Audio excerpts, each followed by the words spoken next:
오늘 하나님께서 우리에게 주신 말씀은 요한복음 15장 1절에서 11절 말씀입니다. 나는 참 포도나무요 내 아버지는 농부라. 물은 내게 붙어있어 열매를 맺지 아니하는 가지는 아버지께서 그것을 제거해 버리시고, 무릇 열매를 맺는 가지는 더 열매를 맺게 하려 하여 그것을 깨끗하게 하시느니라. 너희는 내가 일러준 말로 이미 깨끗하여졌으니 내 안에 거하라. 나도 너희 안에 거하리라. 가지가 포도나무에 붙어있지 아니하면 스스로 열매를 맺을 수 없음같이 너희도 내 안에 있지 아니하면 그러하리라. 나는 포도나무요 너희는 가지라. 그가 내 안에 내가 그 안에 거하면 사람이 열매를 많이 맺나니 나를 떠나서는 너희가 아무것도 할 수 없음이라. 사람이 내 안에 거하지 아니하면 가지처럼 밖에 버려져 마르나니 사람들이 그것을 모아다가 불에 던져 사르느니라. 너희가 내 안에 거하고 내 말이 너희 안에 거하면 무엇이든지 원하는 대로 구하라. 그리하면 이루리라. 너희가 열매를 많이 맺으면 내 아버지께서 영광을 받으실 것이요 너희는 내 제자가 되리라. 아버지께서 나를 사랑하신 것 같이 나도 너희를 사랑하였으니 나의 사랑 안에 거하라. 내가 아버지의 계명을 지켜 그의 사랑 안에 거하는 것 같이 너희도 내 계명을 지키면 내 사랑 안에 거하리라. 내가 이것을 너희에게 이름은 내 기쁨이 너희 안에 있어 너희 기쁨을 충만하게 하려 함이라. 이는 살아계신 하나님의 말씀입니다. 아멘.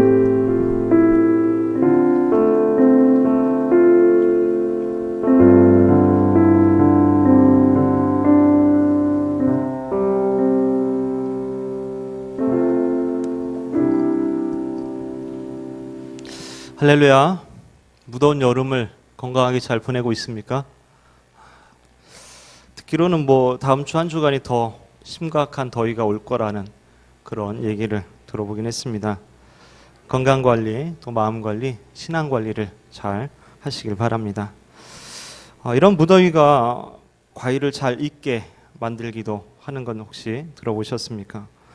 이스라엘 같은 나라에는 꿀처럼 단맛이 나는 그런 과일들이 많이 있는 이유가 비는 이제 적게 오고 또 햇빛이 많기 때문이라고 합니다. 우리나라에서도 보통 이제 장말철 비가 많이 오는 그때는 과일들을 잘 안 사죠. 왜 그렇습니까? 과일들이 이제 물을 많이 먹고 그러면은 당도가 떨어지기 때문에 과일이 맛이 없어요. 반면에 햇빛을 많이 받은 과일은 당도가 높은 그런 맛있는 그런 과일이 되는 것이죠. 물론 요즘에는 하우스에서 재배하기도 하고, 그죠? 또 저온 창고에 해서 이제 몇 년 동안 막 보관하기도 하고 또 그런 경우도 있습니다만. 자, 오늘 본문에 보면 포도나무 비유에 대해서 나오고 있습니다. 혹시 여러분 포도 좋아하세요? 포도. 올해 포도가 나왔나요? 올해 기억이 안 난다. 먹어본 지가. 예. 제가 어렸을 적에 시골에 이제 살았었는데 포도원을 했었어요. 포도원. 좀 사른 것 같이 보이지 않습니까? 그죠? 포도원을 했었는데, 포도원 그 중앙에 오두막, 원두막? 그 원두막이라고 그러죠? 원두막을 이렇게 세워가지고, 더우니까 또 거기서 이제, 자기도 하고, 또 지키기도 하고, 막 이랬던 기억이 납니다. 그 시절엔 좀 먹을 것이 없어서 그랬는지, 이 과일 서리하는 것이 이렇게 좀 봐줄 만한 이런 거였어요. 과일서리에다 걸리면 야, 너 경찰서 가야 돼, 신고하고 이런 개념이 아니라 조금 이제 혼나면 되는 이런 거였어요. 그리고 또 서리를 해도 또 서리가 비록 남의 것을 몰래 먹는 것이지만 예의가 있어요. 그래가지고 이 과일 나무라든지 그 줄기 등이 망가지지 않도록 최대한 이제 배려하면서 또 주변에 다른 농작물 밟지 않도록 피해가 안 가도록 최소화하면서 이제 합니다. 그리고 또 먹는 양도 이게 내가 그냥 먹어서 배부를 정도 이렇게 먹고 그러지 바구니 들고 와서 이렇게 따가 이건 이제 도둑놈이죠. 그럼 이제 신고해야 되죠. 저희 집에 이제 포도원을 하는 그런 덕에 제가 늘 제일 좋은 포도를 먹었었습니다. 어떤 포도는 진짜 이 두 손으로 들기도 감당하기 어려운 그런 알알이 박힌 그런 포도송이도 있었어요. 그걸 또 먹기도 하고 또 한 그루밖에 없었던 청포도 나무가 있었거든요. 청포도 나무, 그 청포도를 먹기도 하고. 이 청포도는 일반 포도하고 이 익는 시기가 좀 다르더라고요. 그래서 얘는 또 특별히 하나밖에 없기 때문에 유독 좀 기다리게 만드는 그런 거였어요. 이 청포도는 좀 덜 익은 거나 익은 거나 색깔이 똑같기 때문에 이 잘못 먹으면은 이제 그 시큼한 맛이 이제 막 이번에 이제 다 퍼져버리게 되죠. 자, 이런 포도나무를 심는 목적은 뭡니까? 뻔하죠, 그죠? 포도나무로 무슨 좋은 제목을 얻기 위해서 하는 거 아니죠. 조경을 위해서도 하는 것도 아니죠. 포도나무를 본 사람은 알겠지만 이게 무슨 좋은 제목이 되거나 조경수가 될 만한 그런 나무는 절대 아닙니다. 포도나무 그 자체로는 정말 별 쓸모가 없는 그런 볼품도 없는 그런 나무입니다. 하지만 이 포도 열매는 너무나 맛있죠, 포도가.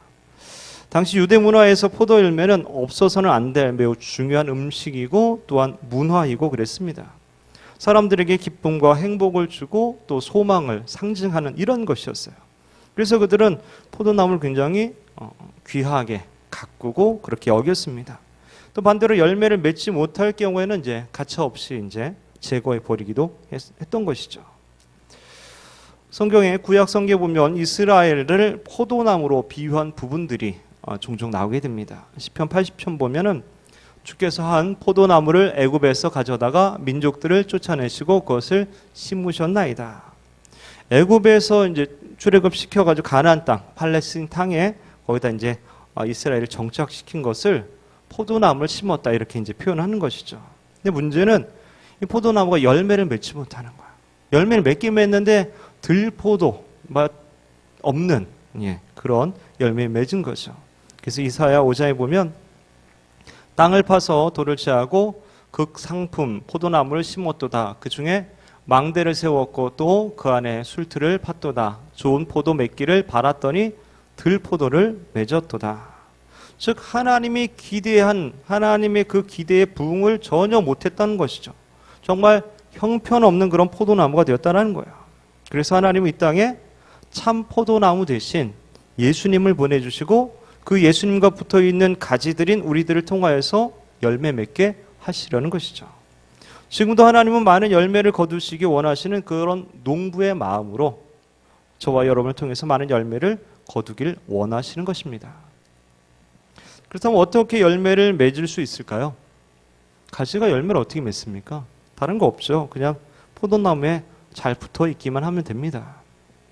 포도나무에 붙어 있는 가지라면 반드시 그리고 자연적으로 포도 열매를 맺게 되는 것이죠. 4절 말씀 보면 내 안에 거라 나도 너희 안에 거하리라. 가시가 포도나무에 붙어 있지 아니하면 스스로 열매를 맺을 수 없음같이 너희도 내 안에 있지 아니하면 그러하리라. 가시가 나무에 붙어 있지 아니하면 어떤 무성하고 든든하고 커다란 가지라도 절대 열매를 맺을 수 없다라는 것이죠. 아무리 엄청난 슈퍼파워 컴퓨터 뭐 이런 게 있다 하더라도 전원이 연결되어 있지 않으면 그죠? 무용지물이 되는 것이죠. 비싼 신상폰을 여러분이 구입했다 하더라도 인터넷에 연결되지 않는다면 그죠? 제대로 사용할 수 없겠죠. 자, 그렇다면 내가 나무에 붙어 있다라는 것을 어떻게 알 수 있을까요? 가진 우리가 나무인 예수님께 붙어 있다는 사실을 어떻게 알 수 있습니까? 5절 말씀 보면 나는 포도나무요 너희는 가지라. 그가 내 안에 내가 그 안에 거하면 사람이 열매를 많이 맺나니 나를 떠나서는 너희가 아무것도 할 수 없음이라. 여러분 다 외웠죠? 요 구절은 특별히 그죠? 2주 동안이나 나갔던 말씀이에요. 그죠? 따로 시켜보지 않아도 그죠? 다 외웠을 것으로 믿습니다.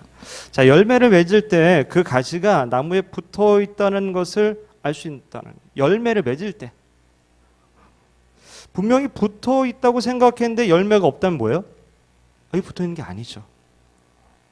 얼마 전 그 사무실에서 컴퓨터가 인터넷이 안 된대요. 분명히 이 랜선이 꼽혀 있어요. 뒤에 보니까 꼽혀 있어요. 근데 인터넷이 안 돼요. 이 외부에서 들어오는 게 이제 방송실로 보통 들어오거든요. 그래서 방송실에서 이제 전원을 껐다 켰다 하고 또 선을 뺐다 꼽았다 막 하면서 했어요. 근데 그럴 때마다 이제 또 되기도 하고 또 며칠 되다가 또 안 되고 뭐 이러더라고요. 그래서 사무실까지 오는 케이블이 혹시 빠졌나 해서 또 그것도 뺐다 꼽았다 해보고 또 사무실 안에 있는 허브에도 그것도 전원을 껐다 켰다 해보고 뭐 그래도 안 돼요. 그래서 허브를 샀어요. 새로 허브를 사서 거기다 다시 꼽았는데 그래도 안 돼요. 분명히 선을 꼽혀 있는데 안 돼요. 그래서 서비스를 불러서 이제 해결한 적이 있는데 문제는 케이블 끝에 이제 꼽는 그 부분이 이제 헐거워져 가지고 그 부분이 두 군데나 이제 헐거워져 가지고 계속 인터넷이 안 됐던 거예요. 겉으로는 멀쩡하고 손도 꼽혀 있는데 안 된 거죠. 안 된 거죠. 인터넷이 안 된다는 것은 결국 뭡니까? 연결 안 되었다는 거죠. 우리의 삶에 열매가 없다면 그것은 결국 어디에 문제가 있거나 주님과 연결이 끊겨 있다라고 볼 수 있다라는 것입니다. 근데 많은 그리스도인들이 연결되어 있다고 스스로 생각해요. 스스로의 노력으로 또 열매를 맺으려고 하기도 해요. 하지만 주님을 떠나서는 우리가 아무것도 할 수 없습니다.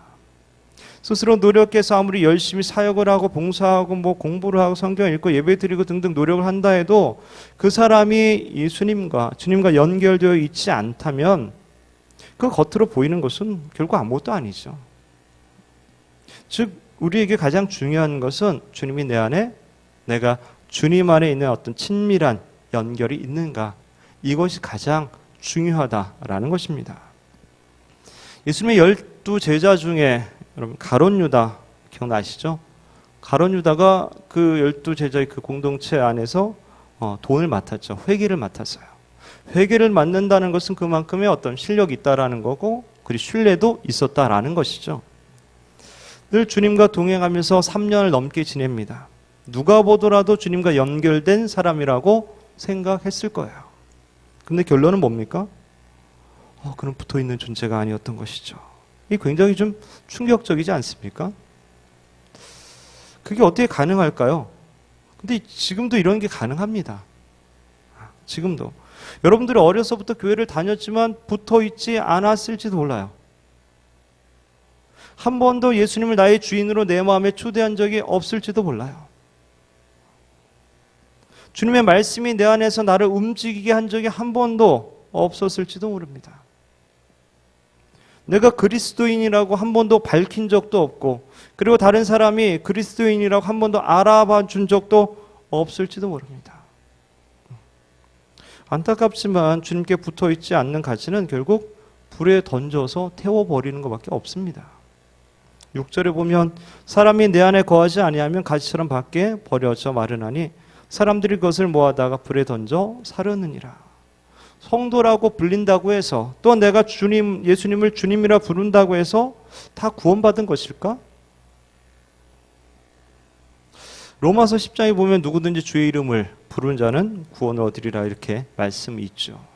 그래서 좀 나의 주인이라고 이렇게 부르고 내가 그렇게 고백하는 사람을 성령께서 그렇게 믿음을 주셔서 그런 고백을 할 수 있다라고 보통 이렇게 생각하죠. 근데 그렇게 내가 그냥 말로만 주님이라고 한 거하고 내 안에 진짜 주인으로 모신 거하고 좀 다른 거잖아요. 로마서 10장에서 그렇게 주의 이름을 부르는 것은 그 당시는 목숨을 걸어야지만 주님이라고 주인이라고 부를 수 있었거든요. 그 오늘날의 상황과는 좀 많이 다른 것이죠. 여러분 어떻습니까? 예수 나무에 붙어 있습니까? 가지는 나무에 종속되어 있는 것이죠. 나무가 뿌리를 통해서 물과 영양분을 가지에 공급해 주어야지만 살아갈 수 있는 것이죠. 나무 없이는 가지는 별 의미가 없습니다. 근데 어떤 가지는 나무 없이 살아가려고 해요. 이게 문제라는 거죠. 죄라는 것이 뭡니까? 결국 자기가 주인 되려는 겁니다. 주님께 종속되지 않겠다는 거예요. 자기 힘으로 무언가 하려는 거예요. 자기가 모든 걸 결정하려는 거예요. 탕자라고 불리는 둘째 아들이 그랬죠. 그래서 아버지를 떠나서 자기 마음대로 살았습니다. 그리고 그것이 행복인 줄 알았어요. 근데 그것은 저주였죠. 마치 나무를 떠난 가지와 같이 말라가는 그런 인생이 되었던 것이죠. 집에 있던 첫째 아들도 마찬가지였습니다. 그는 그냥 열심히 하면 되는 줄 알았어요. 그냥 아버지 집에만 있으면 되는 줄 생각했던 것 같아요. 그런데 아버지의 마음도 생각도 모릅니다. 아버지를 닮아가지도 않았어요. 나무에 붙어 있는 것 같지만 결국 아무런 열매가 없었던 것이죠. 즉 내가 나무에 붙어 있다는 것은 열매로 증명할 수 있다는 것이에요. 자, 그렇다면 그 열매는 뭘까요? 예수나무에 연결된 가지인 우리는 반드시 예수의 열매를 맺을 수밖에 없다라는 것입니다. 즉 예수님의 성품, 그분의 인격, 그것이 나의 삶에 나타나게 된다라는 것이죠. 그리고 그것은 말씀의 순종함으로 말미암아 이루어지게 되는 것이죠. 10절 말씀 보면 함께 읽겠습니다. 내가 아버지의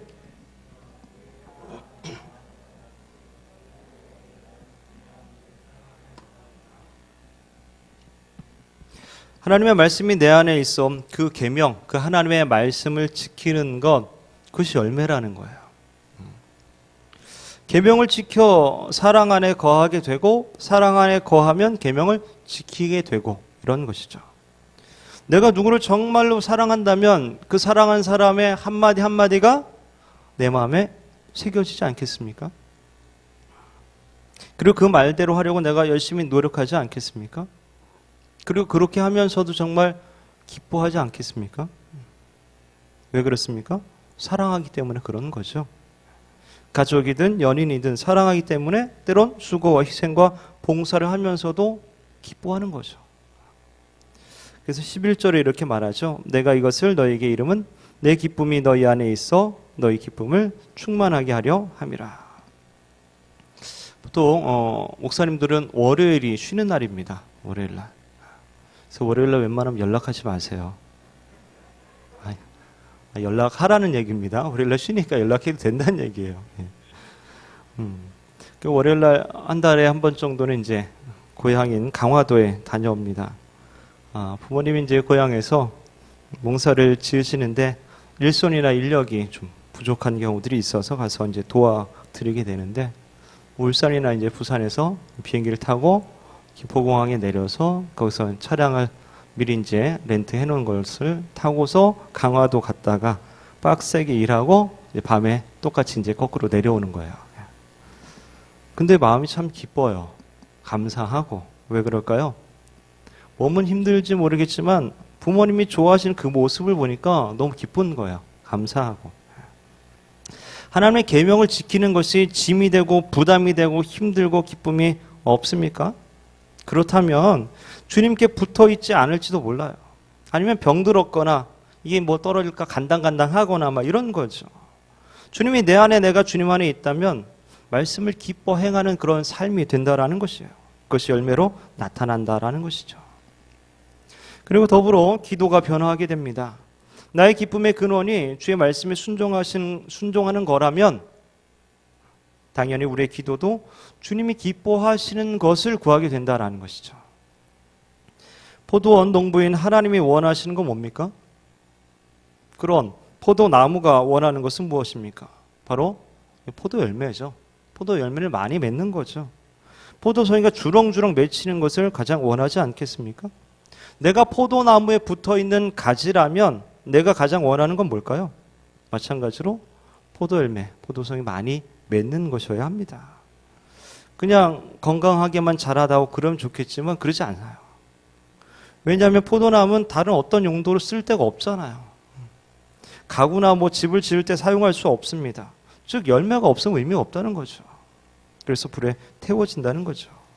포도원 농부이신 하나님이 원하는 것이나 포도나무인 예수님이 원하는 것이나 거기에 붙어있는 가지인 우리들이 원하는 것은 모두 같은 것이죠. 다 포도 열매, 포도송이를 많이 맺는 겁니다. 포도나무에 붙어있는 가지가 엉뚱하게 나는 복숭아가 좋아. 너무 맛있어. 여름엔 복숭아가 최고지. 뭐 아니면 나는 수박이 좋은데 역시 여름엔 시원한 수박이지. 뭐 이렇게 하고 그런 것들을 원한다면 그럼 어떻게 되겠습니까? 그죠? 그렇게 하지 않는다는 거예요. 자기가 포도나무에 붙어있는 가지라면은 그렇게 하지 않는다는 거죠. 그래서 7절에 있는 말씀은 우리가 그런 관점으로 이해할 수 있어요. 너희가 내 안에 거하고 내 말이 너희 안에 거하면 무엇이든지 원하는 대로 구하라. 그리하면 이루리라. 내가 주님 안에, 주님이 내 안에, 즉 주님과 연결되어 있다면 주님이 원하시는 것을 구하게 되어 있다라는 것이죠. 엉뚱한 거 구하지 않는다는 거예요. 허황된 거 구하지 않는다는 거예요. 내 욕망대로 쓸데없는 거 구하지 않는다는 거예요. 오히려 내 안에 계신 주님이 기뻐하시는 그것을 구하게 되는 것이고, 그것을 구할 때 그것을 이루어지게 된다라는 것이죠. 성프란치스코에 대한 이런 이야기가 전해집니다. 어느 날 저녁 성프란치스코의 집을 누군가 두드렸어요. 문을 열어보니까 얼굴이 막 일그러져 있고 hom상궂은 다병 환자, 한센병 환자가 서 있었습니다. 그 사람이 프란치스코를 보면서 부탁합니다. 지금 밖이 너무 추우니까 잠시 방에서 몸을 녹이면 안 되겠습니까? 그러자 이 프란치스코가 그 환자를 손잡고 방으로 안내해 줬어요. 그러자 이 환자가 또 묻습니다. 저녁을 함께 먹도록 해달라는 것이에요. 그래서 두 사람이 같이 마주 앉아서 또 저녁을 같이 먹었어요. 밤이 깊어지자 이 나병 환자가 또 다른 부탁을 합니다. 제 몸이 너무 추우니까 당신의 몸으로 저를 좀 녹여주세요. 이제 사람의 체온이 이제 따뜻하잖아요. 그 체온으로 이제 녹여달라는 거죠. 그래서 프란치스코가 옷을 벗고서 자기 체온으로 그 환자의 차가운 기운을 다 녹여줬어요. 이튿날 아침 프란치스코가 일어나 보니까 그 환자는 온데간데 없을 뿐만 아니라 왔다가 흔적조차 하나도 없었던 것입니다. 그래서 프란치스코는 곧 모든 것이 하나님께서 하신 일임을 깨닫고 자신과 같이 그런 비천한 사람을 찾아와 주셨던 것에 대해서 감사하면서 이렇게 기도를 올렸다고 합니다. 함께 읽어볼까요? 주여 나를 평화의 도구로 써주소서. 미움이 있는 곳에 사랑으로, 다툼이 있는 곳에 용서로, 의혹이 있는 곳에 믿음으로 사용하여 주소서. 주여 나를 평화의 도구로 써주소서. 절망이 있는 곳에 희망으로, 어둠이 있는 곳에 빛으로, 슬픔이 있는 곳에 기쁨으로 사용하여 주소서. 오 주님, 위로받기보다는 위로를 하며 살게 하소서. 이해받기보다는 이해하고 사랑받기보다는 사랑하며 살게 하소서. 주여 나를 평화의 도구로 써주소서. 용서함으로써 용서받고 자신을 줌으로써 받으며 살게 하시고, 그리고 죽을 때에 영원한 생명을 얻게 하소서. 우리가 주님의 말씀 안에 거한다면 우리의 간구가 달라지게 된다라는 것이죠. 나를 위한 간구가 아니라 하나님의 말씀을 위해 이루기 위한, 또 하나님의 영광을 위한 그런 기도 제목으로 바뀌어지게 된다라는 것이죠. 나의 뜻보다는 하나님의 뜻이 이루어지기를 간구하며 살아가게 된다라는 것이죠. 그것이 하나님 원하시는 열매라는 것이죠. 사랑하는 젊은 예수꾼 여러분, 자신의 영적인 실상을 바르게 깨달으시기 바랍니다. 내가 열매 없는 가지라고 생각이 된다면 빨리 주님께 붙어야 합니다. 포도나무의 물과 영양분이 가지까지 충만하게 될 때에 가지에 열매가 맺히는 것처럼 주님과 연합한 우리의 마음에 주님의 마음으로 또 주님의 말씀으로 가득 채워져야 하나님 기뻐하시는 열매를 맺을 수 있게 되는 것입니다. 그래서 주님이 나의 삶의 동기와 목적이 되는 것이죠.